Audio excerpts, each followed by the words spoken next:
Orang ini kalau bekerja ini harus punya loyalitas. Apa? Harus punya sense of belonging. Tempat tiba ngabdi bekerja. Kalau dia punya sense of belonging, pasti pikiran ini adalah dia selalu berupaya bagaimana lembaga bekerja ini bisa tumbuh, kembang, berkesinambungan.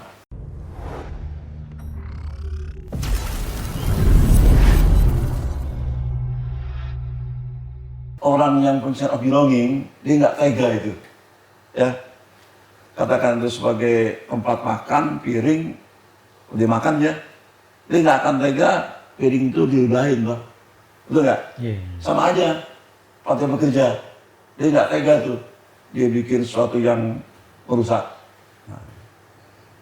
Yang ketiga adalah mindsetnya, dia punya growth mindset. Apa artinya?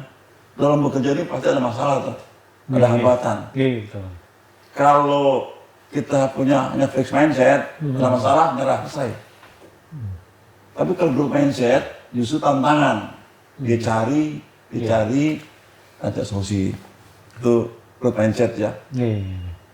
Orang ini, kalau growth mindset ini, biasanya akan terus tumbuh, kembang. Kenapa? Setiap ada hambatan, dia jadikan sebagai tantangan dia. Saya yakin orang yang punya growth mindset mesti dia bisa ngatasi persoalannya. Karena pada dasarnya ini setiap persoalan mesti ada solusinya. Itu ya. Yang ketiga adalah ini. Kadang-kadang dalam kita bekerja ini kumpul, ya, dan sudah menjadi budaya. Seorang ini hanya kumpul kalau visinya sama. Gambarannya orang yang sedang ngaji sebenarnya orang yang sedang ngerumpi juga kamu gitu ya. Nah, karena kumpul ini ternyata ngerumpi ini memang baik ya. Tapi kalau kebablasan mula-mula dia cerita soal dia pribadi tuh. Betul ya? Terus lama-lama soal lingkungan dia. Lama-lama soal teman-temannya tuh. Nah biasanya itu adalah banyak dampak negatifnya. Kalau agama lah gibah ya. Nah, itu harus kita hindari itu, ya. Orang suka bergibah itu, ya biasanya hidupnya adalah kurang berkah. Makanya bergibah itu luar biasa. Makanya ada kata Arab, lebih baik diam daripada banyak ngomong. Kalau banyak ngomong mesti lama kesel juga. Itu ya. Makanya ini akhlakul karimah ini saya kira sangat perlu. Ya. Sebab kerjasama ini akan nyaman, tumbuh kembang kalau persepsi sama. Ya. Nah, kata agama begini. Kalau Anda punya kesulitan, jangan suka mengeluh, curhat orang lain. Ya. Kalau curhat, kan macam-macam ya. Ada juga yang masih sehat dia prihatin tuh. Ada juga rasain lu. Ya enggak? Makanya enak aja. Enggak usah kita curhat ya. Kalau mau langsung ke Allah SWT. Mau akhlak karimah saya kira fundamental tuh. Akhlak karimah. Yang kelima sekarang. peduli lingkungan. Nah ini terus terang nih nggak hanya sih ya. Calon sama si bekerja juga tuh memang sudah sama kan tuh lingkungan ya. Dan juga di sini kami terapkan toh. Setiap saya punya rezeki berbagi.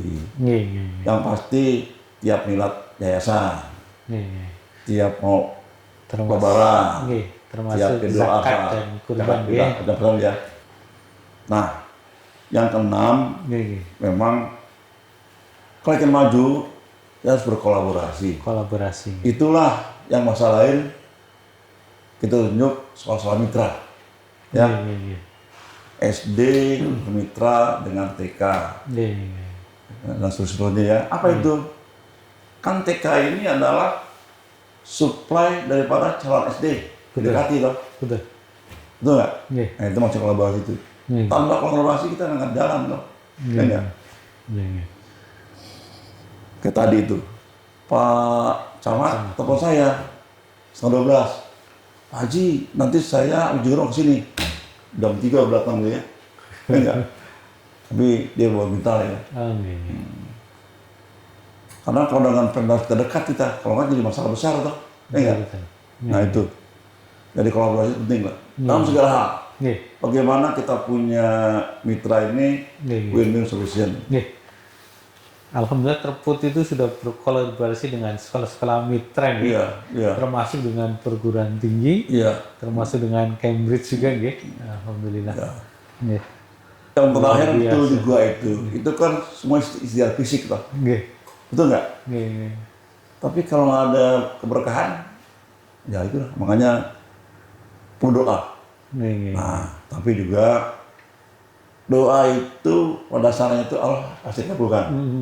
Hanya bisa ditunda. Kenapa? Soalnya begini, saya berdoa ingin kaya. Gitu ya. Yang tidak kabul kenapa? Kalau saya kaya, nanti bisa masalah besar. Betul nggak? Makanya dia sayang, nggak dikabulkan. Kedua, diganti dengan yang sejenisnya. Gitu ya. Ketiga, untuk si akhirat, kan harus dikabulkan. Betul? Makanya harus tawakal. Jadi gini, kalau sudah ikhtiar maksimal, itu doa, tawakal. Gitu. Apapun hasilnya pasti baik. Pasti baik.